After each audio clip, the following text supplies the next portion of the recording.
حضرت ابو بکر نے بہت خوش ہو کر ایک بات کہی، حضور میں نے 2 اونٹنیاں تیار کی ہوئی ہیں. یعنی اب آپ وہ تو سوچتے تھے نا شاباش ملے گی کہ میں نے تیاری کی ہوئی ہے، میں نے 2 اونٹنیوں کو خوب کھلا پلا کے فربا کیا ہوا ہے، بڑی توانا ہے تاکہ ہم تیزی کے ساتھ سفر کر سکیں. حضور نے توقف کیا، فرمایا ہاں ٹھیک ہے، 1 اونٹنی میں استعمال کروں گا لیکن میں اس کی قیمت ادا کروں گا.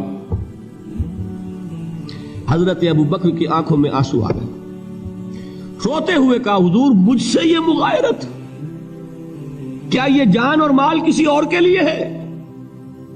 آپ مجھ سے بھی کہہ رہے ہیں میری اونٹنی جو ہے وہ بھی بلا معاوضہ آپ قبول نہیں فرما رہے. یہ ہے محمد الرسول اللہ کی غیرت اور حمیت کا معاملہ.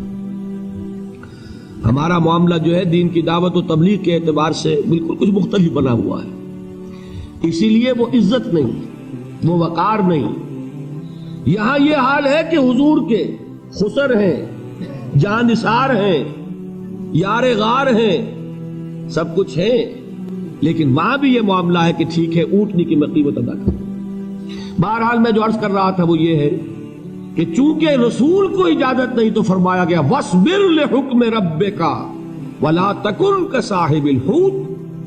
دیکھنا وہ جو یونس علیہ السلام جو انہوں نے کیا تھا، اجازت آئے بغیر وہ اپنی قوم کو چھوڑ کر کسی اور وجہ سے نہیں گئے تھے دین کی حمیت اور غیرت کی وجہ سے.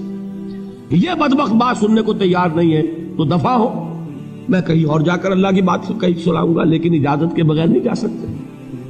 یہی وجہ ہے کہ پکڑ ہوئی، گرفت ہوئی اور مچھلی کے پیٹ میں رہے. وہاں وہ لا الہ الا انت سبحانک انی کنت من الظالمین، اور وہاں سے پھر اللہ تعالیٰ نے نجات دی، مچھلی نے انہیں اگل دیا ساحل کے اوپر. یہ ایک لمبی بات ہے. تو یہاں حضور سے کیا کہا گیا؟ صبر کی. اب دیکھیے ایک بات عجیب ہے، یہ ربط اپنے ذہن میں رکھیے. اللہ تو صبر کی تلقین کر رہا ہے اپنے رسول کو، اور رسول یہی تلقین کر رہے ہیں اپنے صحابہ کو. صبر کرو، جھیلو، برداشت کرو، ہاتھ مت اٹھانا، کوئی جوابی کارروائی نہیں ہوگی، بلکہ اپنے اوپر جھیلو جو کچھ جھیلنا ہے، ڈٹے رہو، پیچھے مت ہٹنا، یہ صبر ہے. لیکن ہاتھ اٹھانے کی اجازت نہیں. چنانچہ اب ذرا چشم تصور سے دیکھیے، ابو جہل اس نے جو بدترین روش اختیار کی، وہ ایک خاندان تھا حضرت یاسر، ان کی اہلیہ حضرت سمیہ، اور ان کے فرزند حضرت عمار رضی اللہ تعالی عنہم. یہ غلام نہیں تھے. حضرت سمیہ تو کنیز تھیں لیکن یاسر غلام نہیں تھے.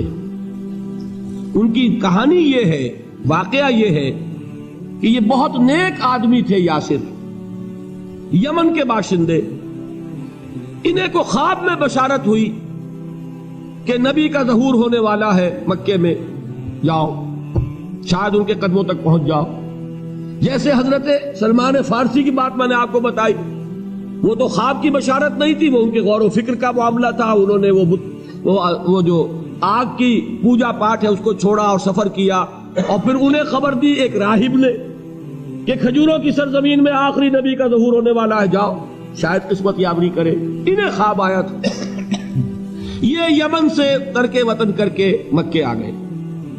ابو جہل کا ایک چچا تھا، بہت شریف النفس انسان، اس کے ساتھ معاہدہ کیا حلیف بن کر، اور وہ مکے میں رہنے لگے. اس لیے کہ یہ نوٹ کر لیجئے، مکہ اس وقت ایک قبیلے کا شہر تھا، صرف قریش. یا قرشی رہ سکتا تھا وہاں، یا قرشی کا حلیف. اگر کسی کے ساتھ اس کی، جیسے آپ کو معلوم ہے یہاں کاروبار وغیرہ کرنے میں سعودی عرب میں شراکت جو ہے وہ کسی لوکل سعودی کے ساتھ ہوگی تو آپ کر سکتے، وہ کفیل ہے، ورنہ آپ کچھ نہیں کر سکتے. اسی طرح کی بات وہاں تھی کہ اگر تو کسی قرشی نے آپ کو امان دی ہوئی ہے تو آپ رہ سکتے مکے میں، ورنہ نہیں. یا تیسرے قرشی کا غلام تو ملکیت ہی ہے اس کی، جیسے بھیڑ بکری ہے کسی قرشی کی، اسی طرح اس کے غلام ہے. یہ 3 کیٹیگریز تھی انسانوں کی مکے میں. اسی کو نوٹ کیجئے کہ جو بیچارے غلام تھے وہ سب سے زیادہ ستائے گئے، اس لیے کہ غلاموں کے تو حقوق ہی کوئی نہیں تھے. ان کو تو اگر کوئی شخص اپنے غلام کو ذبح کر دیتا تھا تو ابھی کوئی پوچھنے والا نہیں. بالکل ایسے ہی ہے نا, آپ کی بکری آپ نے ذبح کی, گوشت کھا لیا, کوئی آپ سے کوئی پوچھ سکتا ہے؟ جب ملکیت ہے, آپ کی بکری آپ کی تھی, آپ نے ذبح کر دی. غلام آپ کی ملکیت تھا, آپ نے ختم کر دیا. کوئی اس میں جرم نہیں, کوئی باس پرس نہیں. یہ تھا حال غلاموں کا. بلال غلام تھے, ابو فقی غلام تھے, زنیرہ ایک کنیز تھی. ان کو جو ماریں پڑی ہیں اس کا آپ کو معلوم ہے. حضرت بلال کے ساتھ جو کچھ امیہ ابن خلف نے کیا, کہ جس طریقے سے کہ حیوانوں کی لاشیں جو ہے کھینچ کر گھسیٹ کر لے جائی جاتی ہیں, ان کی گردن میں رسی ڈال کر گھسیٹتے, اسی طریقے سے حضرت بلال کے گردن میں رسی ڈال کر ٹھیک دوپہر کے وقت مکے کی سنگلاخ گلیوں کے اندر گھسیٹا جاتا تھا. نیچے زمین جل رہی ہے توے کی طرح, اور ویسا بھی ہوتا تھا کہ چت لٹا دیا, اوپر سے وہ آگ مکے کا کہ سورج جو ہے ذرا نوٹ کیجئے, آگ برسا رہا, نیچے زمین توے کی طرح جل رہی, اور ایک بھاری سل بھی لا کر جو ہے سر پر رکھ دی, چھاتی پر رکھ دی گئی ہے کہ آواز نہیں نکل رہی, جھاگ نکل رہے منہ سے. لیکن اس حال میں بھی احد احد احد, ایک ایک اللہ, قل هو اللہ احد, الفاظ نکل رہے. یہ ہے وہ صبر, یہ ہے وہ صبر.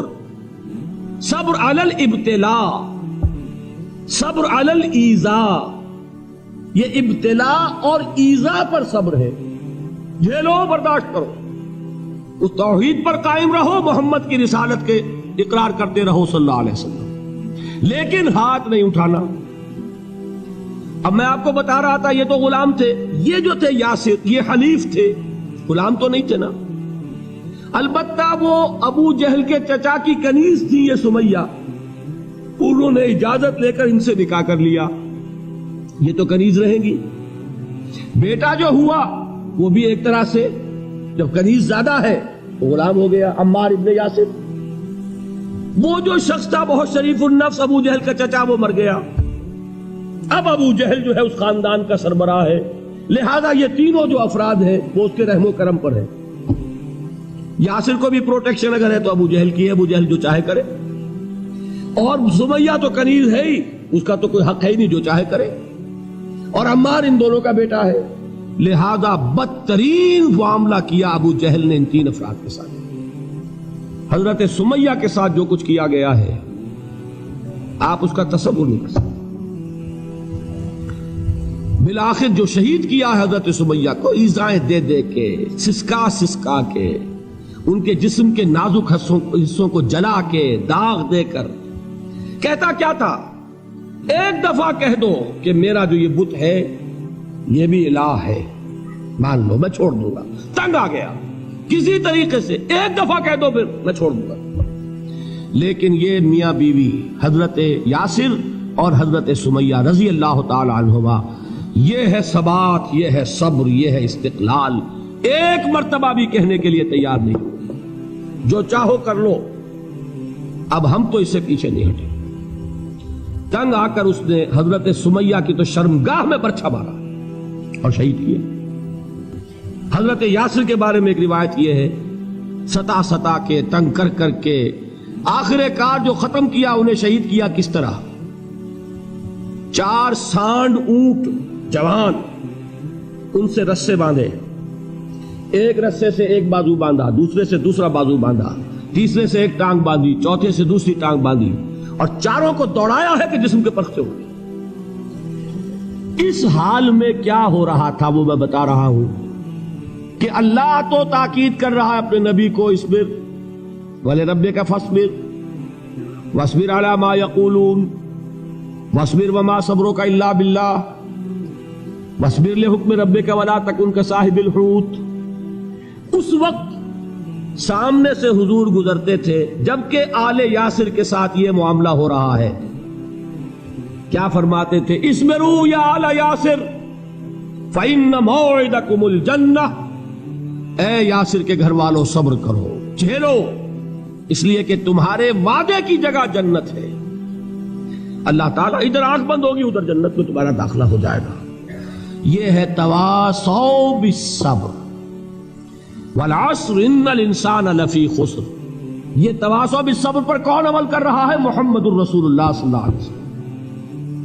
اس میں بھی ایک بات ہے، وہ بھی سمجھ لیجئے، دین میں جہاں عظیمت ہے رخصت کا پہلو بھی ہے. یہ جو نوجوان تھے، یہ بوڑھے والدین کا تو وہ مقام ہے، یہ رتبہ بلند ملا جس کو مل گیا. ہر مدعی کے واسطے دار و رسم کہاں؟ حضرت سمیہ اور حضرت یاسر. نوٹ کیجئے، میں ایک اعتبار سے کہا کرتا ہوں، سید الشہداء یہ بنے کہ نہیں بنے؟ ان کو جو فوقیت حاصل ہوئی، الفضل للمتقدمین، سب سے پہلی جان دینے والی یہ خاتون اور سب سے پہلی جان دینے والا اللہ کے لیے، توحید کے لیے، محمد کی رسالت کے لیے صلی اللہ علیہ وسلم. دے تو بھی محمد کی صداقت کی گواہی. یہ صداقت کی گواہی دیتے ہوئے انہوں نے اپنی جانیں دے دی.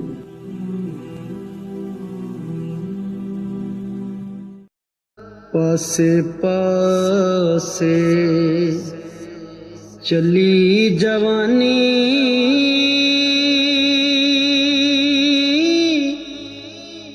تے پاس نہ سدیا یاراں.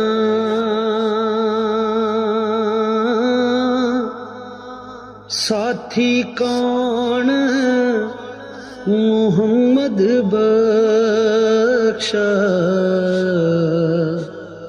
درد ونڈے غم خار.